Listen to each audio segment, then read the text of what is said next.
How to buy Kindle books on Amazon. Hello everybody, welcome back to my channel. This is me Pipan Bisnath, and today I'll guide you on how you can buy Kindle books on Amazon. Well, to be straight, you can't buy a Kindle book directly from the Kindle app or the Amazon app.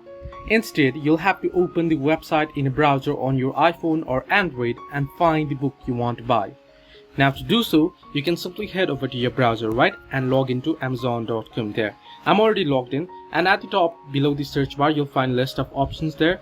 Swipe all the way to the right and you'll find the option books.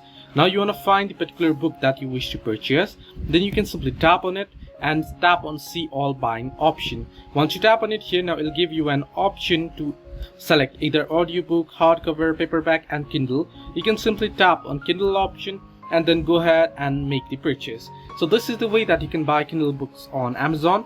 Hope this helped you. Do like and subscribe, and do not forget to leave a comment down below if you have any further issues.